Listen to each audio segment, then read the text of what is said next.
And good evening, everybody. Welcome to tonight's daily devotional. So, we're going to jump right in with a Star Trek quote tonight.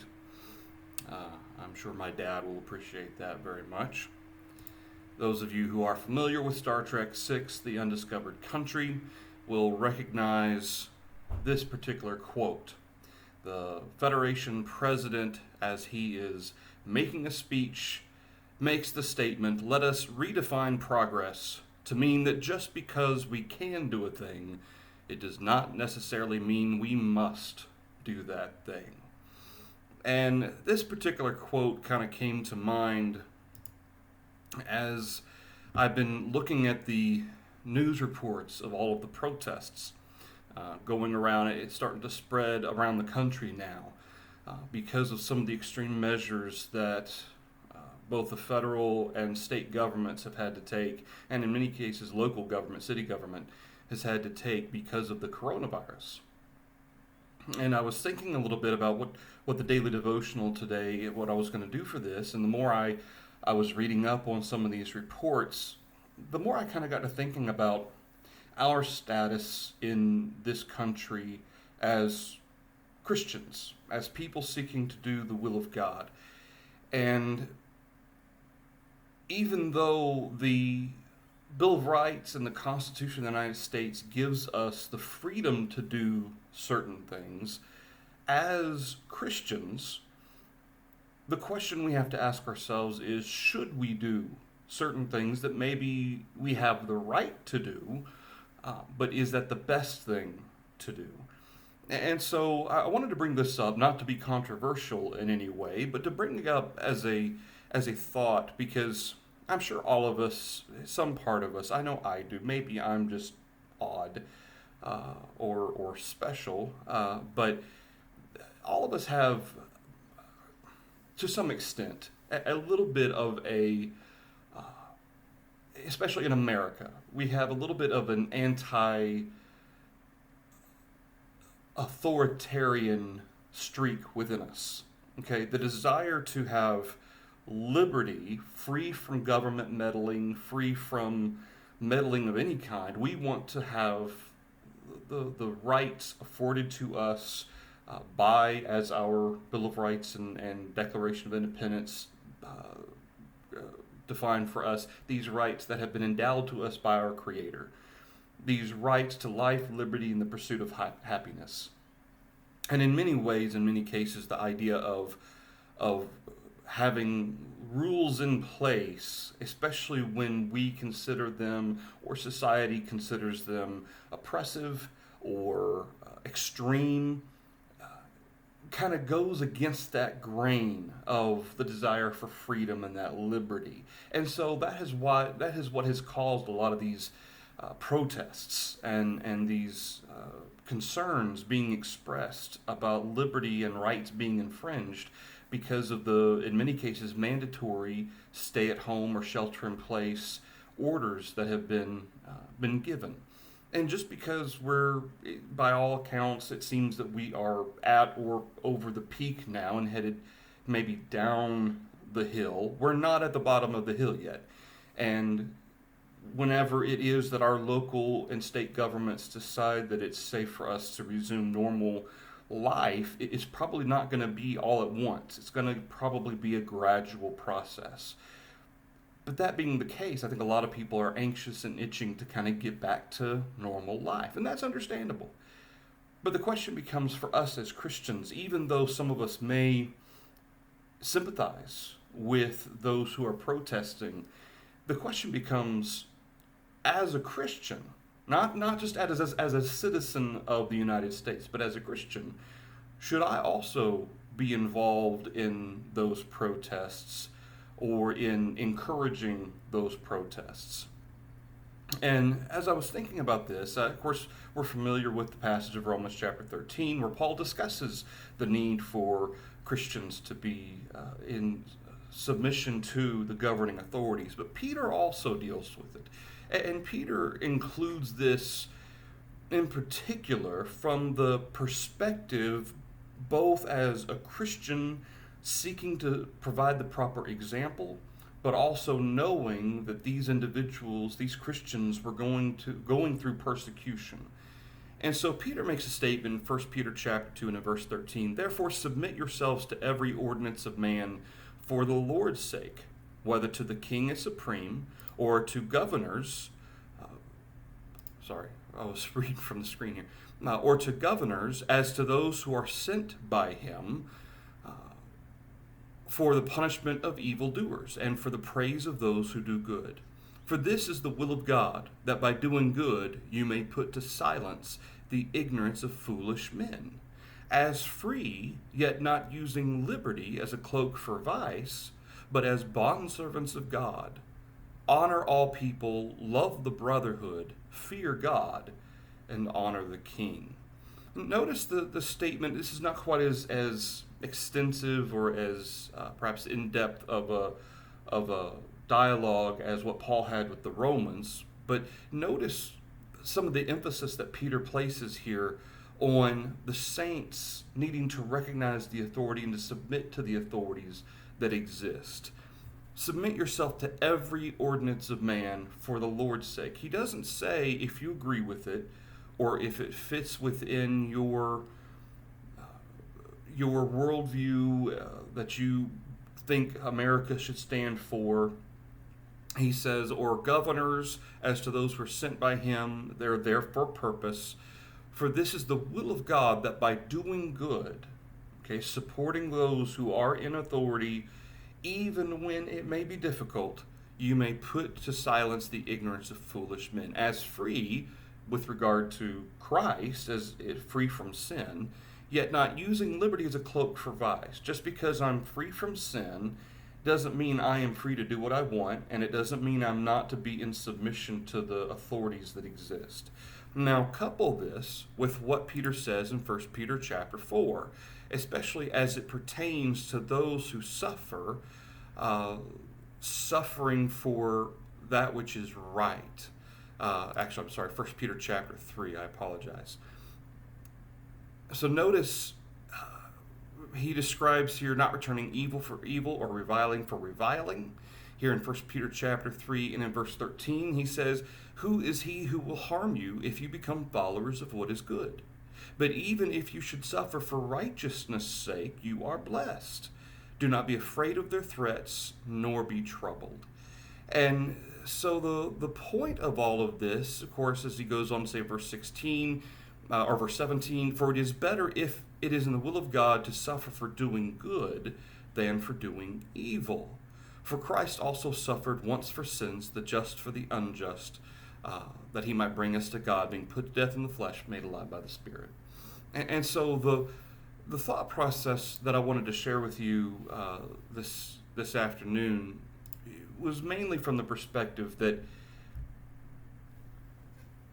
even though there may be some part of us that agrees with the protests that are going on, maybe we agree with the idea that maybe some of these measures have been extreme, that doesn't give us, first of all, the right to question or protest in an official capacity, for one thing, as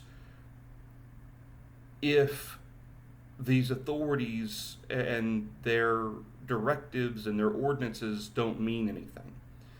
Just because as citizens of the United States, we may have that right to protest, and we do. And we may have the right to voice our displeasure, and we may have the right to question the decisions that leaders, local or otherwise, may make. We also have to pair that with our responsibility as Christians to make sure we submit to every ordinance of man, and that if we suffer, that we suffer for doing good, not for breaking those ordinances of man. Keep in mind that some of these protests have flaunted the social distancing rules, and in many cases some of these individuals have even been fined or perhaps even arrested.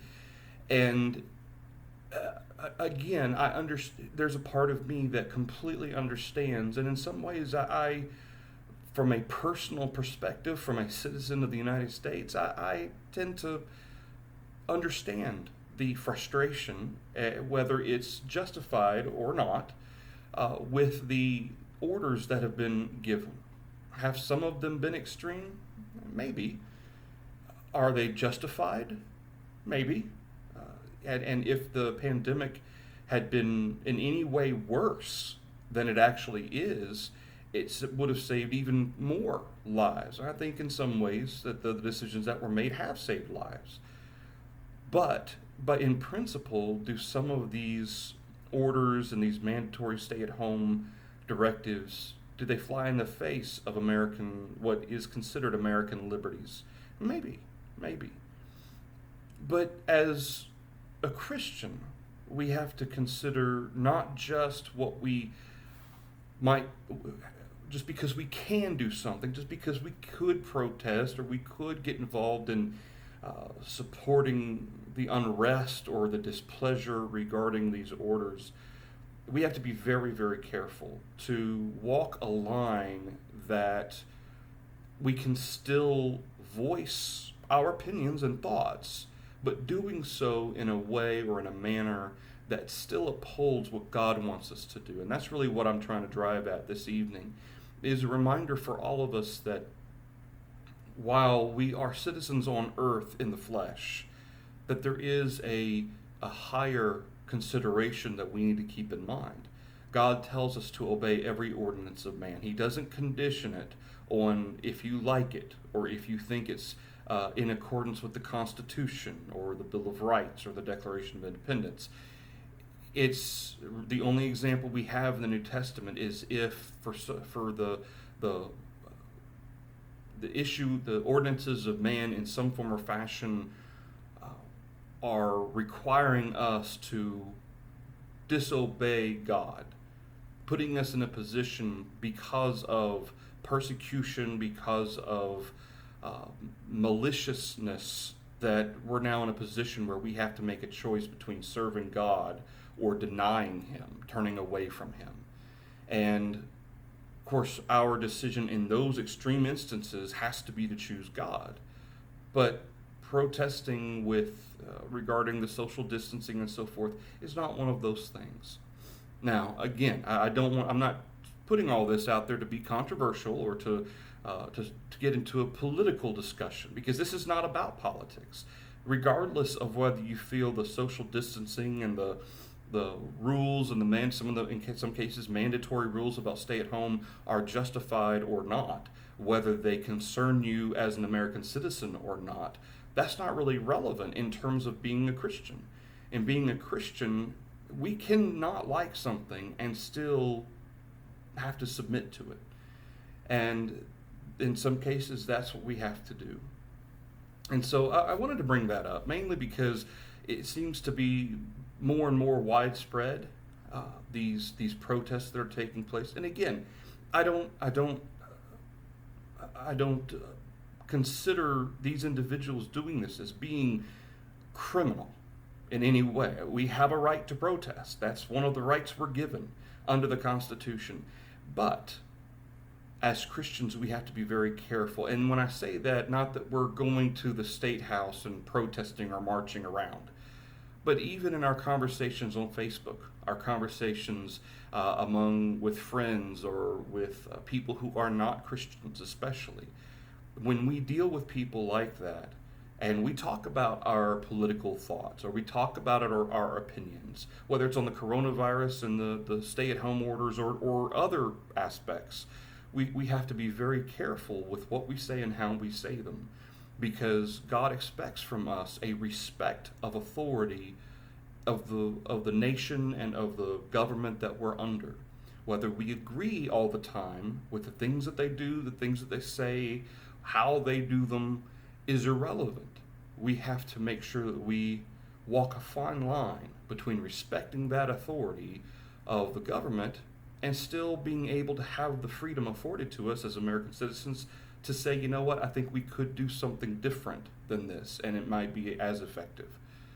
So anyway, maybe not a traditional daily devotional as maybe we've had it before, but just something I was thinking about, and I hope that this is something that maybe just causes us to stop and think for a minute. And maybe you have different thoughts on the matter. And if you do, be sure to send me an email or shoot me a text or give me a call. But just something to think about, especially given the fact that I think as the weeks kind of go by, as we're coming down this from this peak, and we begin inching closer to opening things back up in our country, there's going to be a real push by a lot of people to force that issue and to maybe rush that. Whether or not that's the right thing to do isn't really our call. That's going to be the call of those in positions of leadership. And the best thing we can do is to pray that they make the right decisions that will enable that opening up of our country and of our economy to be successful. Okay, regardless of what political spectrum we're in, that needs to be kind of where our thought process is, that let's make sure it's successful. Okay, and so whatever the means to doing that is, so be it. But we need to make sure that we're serving in the capacity we need to, as an example of Jesus Christ, as an example of a follower of Jesus Christ.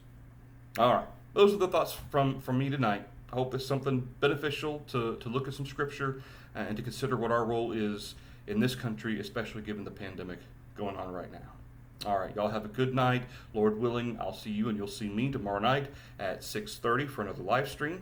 And so I'll see you then. Good night, everybody.